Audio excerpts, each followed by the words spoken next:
is the presentation of a study by our policy department. Order, please. Ich weiß nicht, warum das immer so laut sein muss. I really don't understand why people can't make their exit a little quieter. So as I was saying, this is a presentation of a study by our policy department entitled Towards a European Framework for Mobility in Culture. This is a subject of vital interest to this committee in the context of the European culture agenda of the future. The mobility of artists is going to be vital for the EU in future. It's going to be a contribution to EU culture diplomacy. Stop you, please tell me.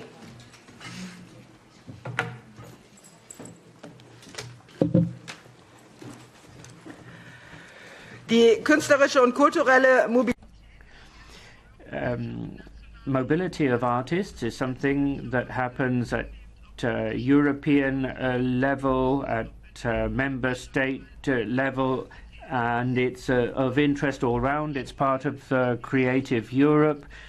The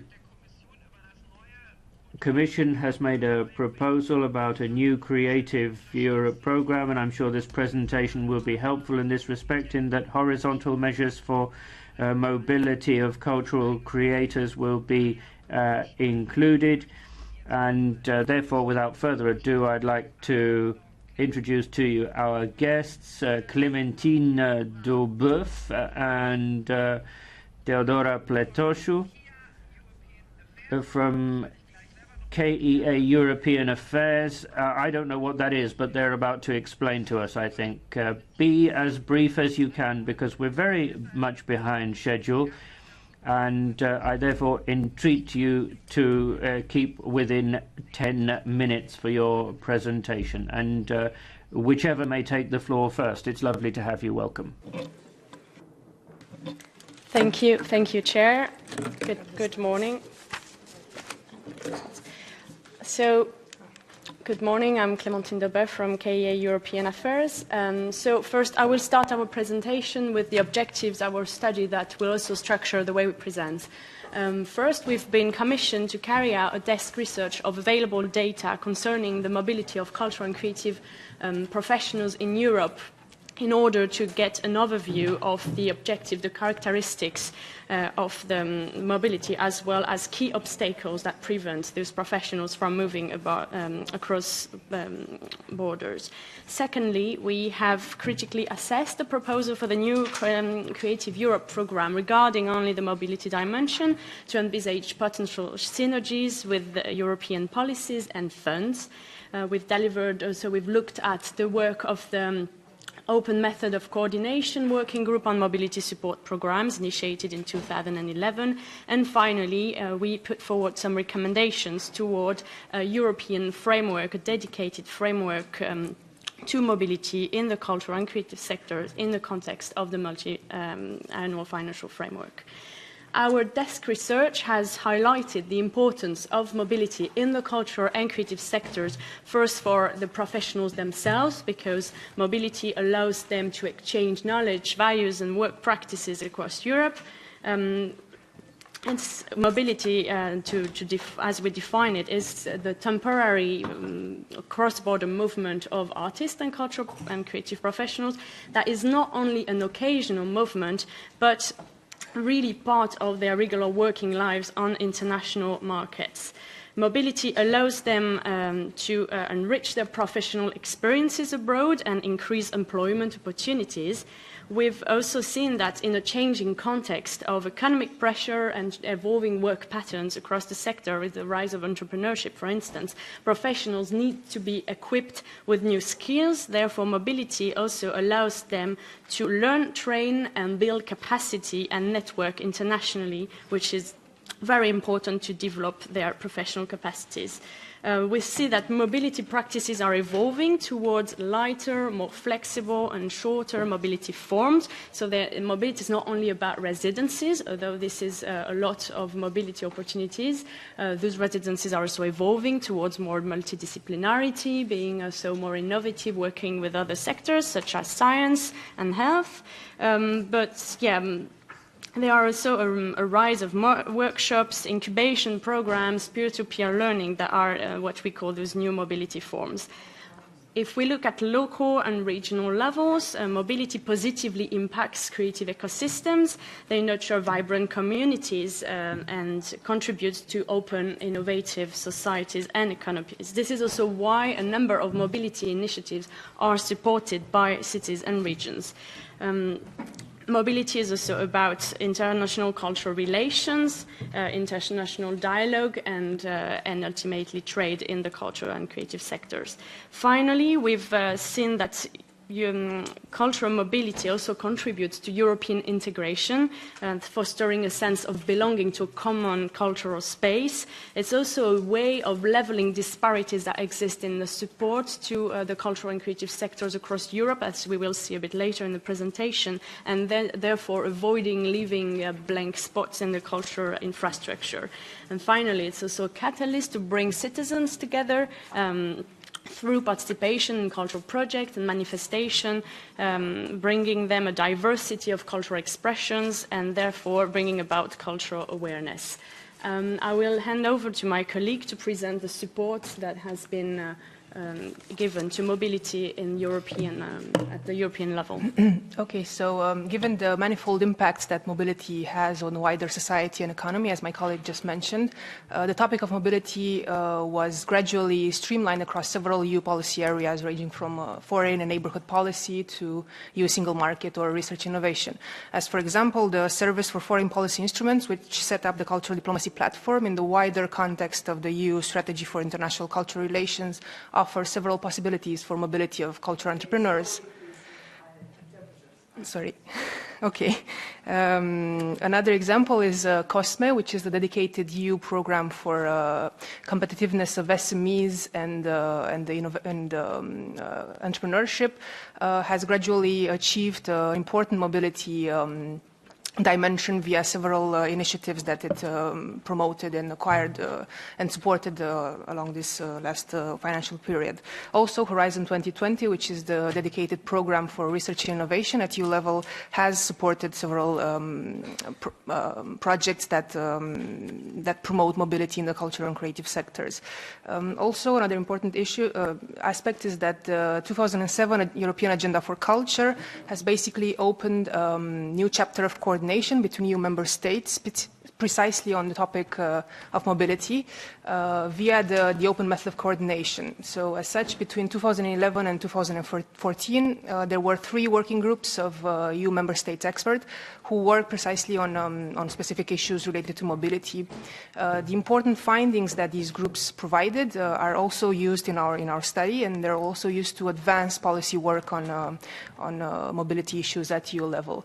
Regarding the latest development and also the future policy actions, it is newsworthy to mention that the new European Agenda for Culture, which was launched in May 2018, aims to further strengthen mobility in the cultural and creative sectors.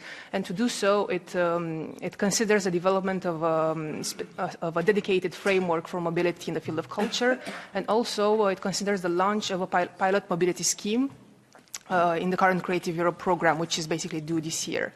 Another important aspect is the Commission's proposal for the new Creative Europe program, which I will discuss briefly later on.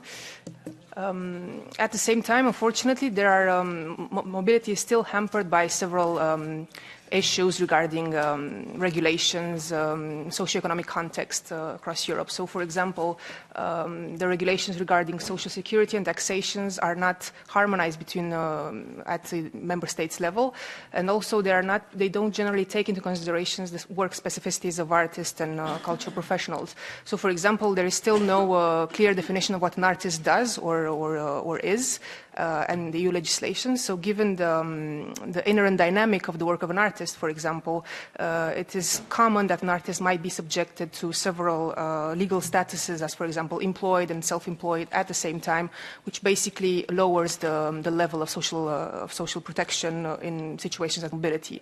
Also, on a wider political context, the latest developments such as the resurgence of nationalism across Europe or Brexit may hamper mobility in the culture and creative sectors via funding cuts to culture organizations, for example, or via imposing additional administrative burdens or fees on culture professionals in situations post-Brexit, for instance. And I will let my colleague Clémentine to present the situation at regional and local levels. So we've identified that there's a need for a more cohesive approach at European level, also because there are numerous programs that exist at local and regional and national levels, but those are still fragmented. If we look at the global picture, those programs are highly, you can find them more in the northern Western Europe. So those geographical imbalances need to be tackled to really promote and enhance the mobility in the cultural sector.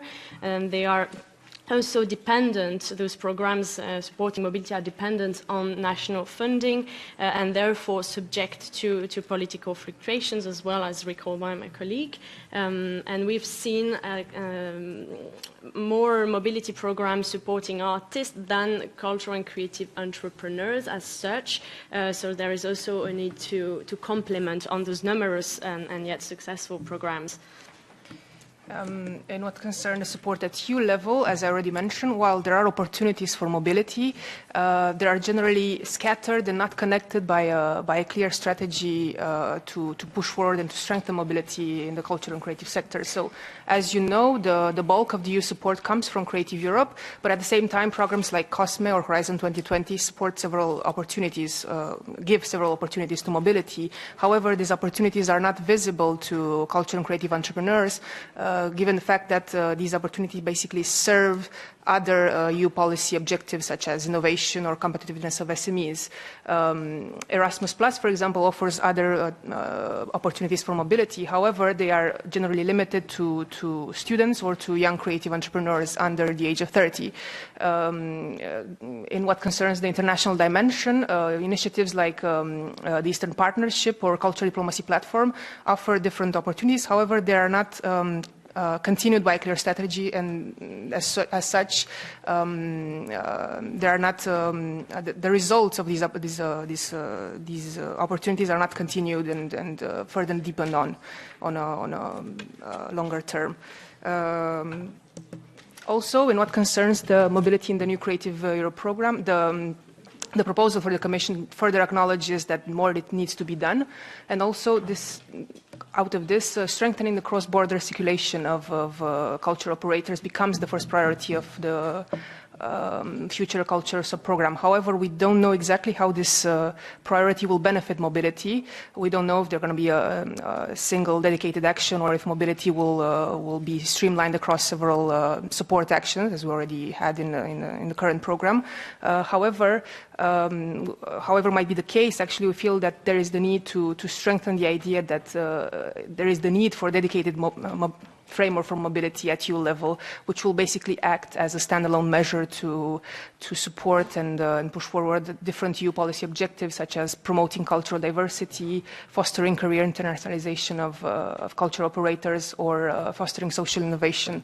I will let my colleague to present our per se recommendation of our study. Very briefly on the recommendations. So our report proposes two sets of recommendations for EU policy dedicated to mobility in the cultural and creative sectors. First, a dedicated scheme that would be complementary to those existing schemes at local and regional, national levels, and providing real added value in the way that it supports the internationalization of the sector within the European space, but also with third countries.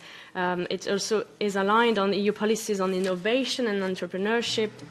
It also proposes to scale up on those national and local schemes to generate social and economic innovation in the sector and support the internationalization through networking and collaboration. Second, better coordination at EU member state level and consultation with the stakeholders, for instance, through the structured dialogue with the cultural sector, and as well to bring down regulatory obstacles based on the work that professional associations have been doing now for a while on visa regulation, for instance. Finally, one sentence to conclude, that we would like to, with this report, to call on the EU to address mobility and enhance mobility of artists and cultural sectors, not only because it's beneficial to a sector that represents 7.5% of the EU workforce, but also to create an integrated cultural space and celebrate our cultural diversity against the backdrop of the recent political developments. Thank you. Thank you. Ja, vielen, vielen herzlichen Dank.